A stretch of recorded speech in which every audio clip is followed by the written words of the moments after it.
Son moitos os investimentos previstos pola Xunta de Galicia en Ribeira para o vindeiro exercicio. Así o quixeron poñer en valor os populares ribeirenses, que destacaron algúns dos principais proxectos contemplados nos presupostos para 2025. Destacan no eido sociosanitario a construción da futura residencia ou a posta en marcha da unidade de día oncolóxica no Hospital do Barbanza. Entre esos máis de 20 millóns de euros, pois o que atopamos son proxectos e xestións que dende o Partido Popular pois se levaron a cabo cando formábamos parte do goberno. Falamos de xestións pois tan importantes como foi esa nova residencia para Ribeira, ese novo modelo de residencia quilómetro cero que vai a ter pois unhas instalacións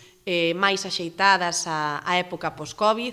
unhas instalacións que se van a levar a cabo pois no que é a zona das Saíñas, en esta curva, e para as que a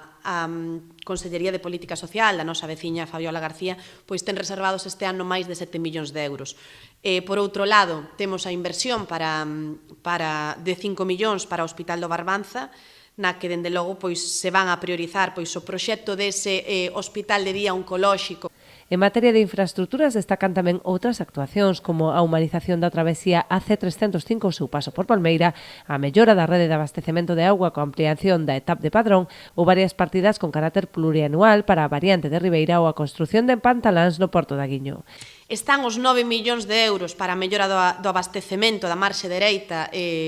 da Ría de Arousa, e temos pois ese proxecto da ETAP que vai a ser unha garantía de que o noso agardemos que o futuro polígono industrial pois vaya a estar abastecido de auga sin ningún problema gracias a esa mellora, como decimos, do abastecemento, e que pois tamén garantizará que unha futura ampliación na Pobra ou ese novo polígono, como digo, pois poidan ter as súas necesidades xa cubertas.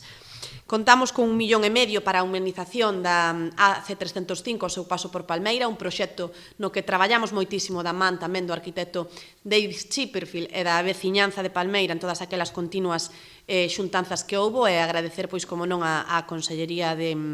Infraestructuras que recentemente presentou a obra na parroquia palmeirense. Dende logo creemos que é un avance tamén en infraestructuras para o que é pois ese modelo de cidade, esa humanización non só do centro de Ribeira, sino tamén das nosas parroquias, e que tamén pois garda ese 1 millón de euros para a futura variante de Ribeira. Dende o PP destacan tamén o compromiso coa posta en valor do patrimonio a través de proxectos tan destacados como a rehabilitación do faro de Sálvora e a creación dun centro de interpretación, cun investimento de 1,7 millóns de euros.